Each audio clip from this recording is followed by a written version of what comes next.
So I just wanted to make a quick video. If you're struggling with critiquing your work, I just wanted to make a quick little layout of what can maybe help you successfully critique your work and make it the best painting possible. So this is like nothing like professional. This is just like what I do, and I tend to do this at like the halfway point of my painting, when I'm like just like feeling weird about my painting, which I am right now. I'm in both scenarios. I'm at the halfway point and I also feel just weird about this painting. I know what it needs, but it's nice to like have something laid out. So the only thing you're gonna need for this is just something to write on. I'm gonna use my laptop, but you can just use like paper or whatever. So yeah, let's just get right into it. The first thing you wanna do is just kind of like overall, what do you feel when you look at the painting right now? Do you feel anger, frustration? Do you feel like the point is coming across? Do you like the composition and all that? Determine like how you overall feel about the painting. So I guess I'll just do that right now. I feel a little frustrated just because I wanted to get this done really fast, and I know there's still a lot to do, but I'm not mad. I just feel iffy about it. Just kind of like feel how you feel about it right now in this moment. And then the second thing I do is I remind myself why I made the painting, because I feel like for me, I think a lot about it as I'm creating composition and all that, and then once I've created the composition, I'm like, okay, I don't really need to think about it. I just need to think about it technically now. Like, how do I make everything look beautiful and everything look great? But I think it's good to always remind yourself why you made the painting, especially if it comes from a deeper purpose, like for mine. So I'm gonna say quickly what my purpose was for making this painting. So I wrote, my purpose for making this painting was to both empower women through a Mother Nature-like figure who is claiming back her power against these men trying to control and tame her. In her hand, she's holding a face in which she is taking her mask off. I wanted this figure to represent the power we all hold within us that is often clouded or forgotten about in order to conform to the patriarchal standards our society holds.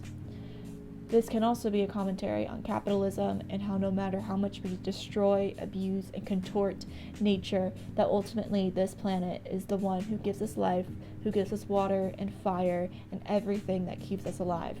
And that no matter what, Mother Nature will always be more powerful. Okay, so that was like, whatever. I did that pretty fast, but you can either go as detailed or as like fast or as slow as you want with this process. It's all up to you. Anyways, so that was my purpose, is an empowering painting. So I need to remind myself of that and also get into that headspace, because when I started this, I was very angry and like hyped up and like, yes.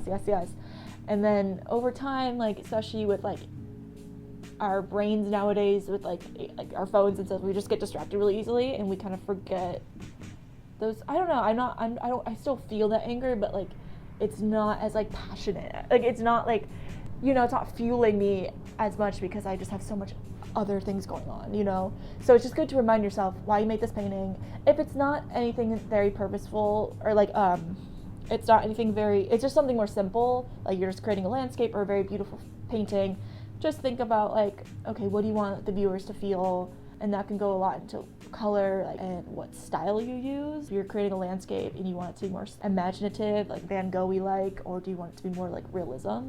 So just think about the purpose of your painting and remind yourself and write that down, just so you can always look back to it. So the second thing that you want to do, and this is where you really want, well, for all of this, you want to write it down, but this one especially, what are things that you like about the painting and that are doing really well? So I'm gonna look at mine and list a few. So for this painting, I really like the face so far. I really like the way that the water is going. I like what I added where it's veins coming out of her face, and it can also feel like sun rays. Like her energy is just going everywhere, and she's mad, but she's also empowered and whatever. Yeah, I really like that. And I like that basically I wanted a sun to be coming out of like her like hip area, like uterus area, to show that like we create life and stuff. So I'm liking how this is turning out, but I want it to be more sun-like and I want rays to come off of it. So I like that. And that's it. So just write things that you like about the painting down. I think it's very important. Don't just focus on the negative. Think about what you like about it, and maybe what you want to enhance even more. I definitely want to enhance the water more to be more realistic, like, I don't know yet. I'm still gotta think about that. So the next thing is, what are some things that you don't like about the painting? The things that are already on the painting that you don't think are serving well or doing well. So I'm gonna go through that. I don't like the background. I think it looks boring, but I need to think about what to do with that, because I don't know. The background is just, I don't like it so far, basically. And I don't really like her face. I'm debating if I should add like her teeth coming out. She's like yelling or something. So I want to work on the face more because I don't really like it so far. I want there to be more emotion on her face, basically. Another thing I don't like about this painting, just in general, and this is like my main issue with it, is that I just don't believe that it's fully conveying what I want it to convey. And I think a lot of that has to do with, I just haven't, like with the men, I haven't added any detail. This is like still from the underpainting, so honestly a lot of that has to do with like I literally just haven't gotten to it yet. But things are getting lost. I feel it's still an empowering painting right now at the moment, but it's not what I want it to be. The men just look like little men. I don't know, I'm trying to think if I should make them a certain color. Like I was thinking like maybe they could be green, but I don't know. Like to represent like envy or jealousy or like, I don't know, like disgust. So I don't like the way the heart is painted. I don't like the way the fire is painted. Don't like the way the sword is painted.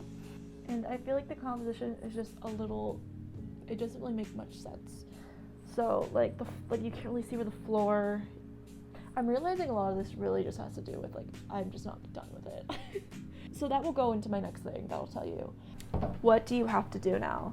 So this is like the most important thing in my book, of where you really want to list this down. And honestly, I'm going to do that now. So this is going to also take time maybe to think about. You have to really look at your painting. And one thing that I learned in art school is to look at it a different way. Either put it in a different room. So like maybe I could take this to my bathroom, or like outside. Outside is great because it's like a whole different light.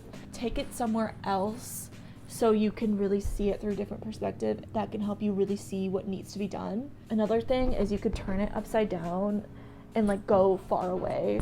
I feel like seeing it upside down, you can really see the different values a lot, and you could see what flows and what doesn't, and it's just a different way of looking at your painting where you can like see things that maybe you didn't see before. So I would spend like 5 to 10 minutes just observing your painting, just like literally just staring at it. Like you can like put a song on, make a whole little moment of it. It kind of like a meditation. Like meditate with your painting. Just feel what it's emanating and what it's not. Think about, just look at, I don't know, just look at it. Just look at it, just meditate on it. I think meditation's a great word for it. Meditate. Think about what needs to be added. So I'm actually gonna spend some time doing this. I'm gonna bring this outside, and I am going to write some things that I feel like I need to do. Write down at least 5 things that you need to do. And they could be either very specific or very broad. These are things that I have left to do, so I'm just going to read them to you. I want to add more detail to the heart and make it more realistic, and like kind of just like gory almost looking, like very realistic as much as I can. Second, I want to add more emotion into her face and make the eyes more realistic because I don't like the way the eyes look. And I want to make just an overall different expression in her face. I want to make her yelling as if she's like in the middle, in the action of like slicing her sword. Oh my god, not knife. Listen, okay. I don't know. Okay.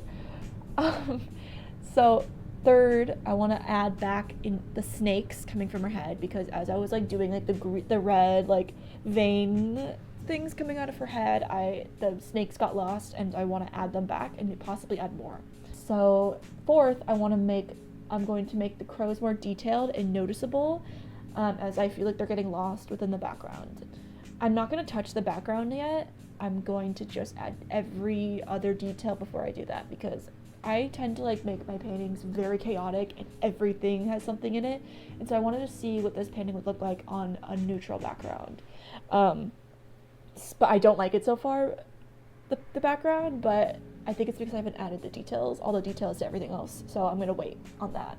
So fifth, I want to make the water flow better at the top, because at the top it's like a completely different color because I just haven't, it's just the underpainting still. I want to make the water more cohesive and possibly more realistic, but that's just going to come with what I feel in that moment. So I want to make the fire, so 6, I want to make the fire more realistic and more like grand, just like flowing more. And 7th, I want to add detail to the men and to the stool. 8th, I want to add more men, possibly crawling or falling. So like crawling on her, like trying to crawl on her skin, almost like bug-like. So, that could be an idea to like make bugs with like human faces. Ooh. But the painting's so small, those the only things. I don't know how much detail I could add in that sense. Maybe I will. That's a good idea. I'm gonna write that down. 8th? Is it 8th? I think it's 8th. I want to make the sword shinier and just more realistic. Just add more detail into that. I want to add detail into the cage right here, because basically like I wanted it to convey that the crows are coming out of the cage. And lastly, I wanted to, this is going to be an optional one, and that's the thing too, like you can write ideas that aren't like required. I would stick with figuring out your priorities, so leveling all your details down to like a top 5 that you need to do, and that the rest, if it's more like possible ideas, wait on those until you added the necessary details. So this is one of the things.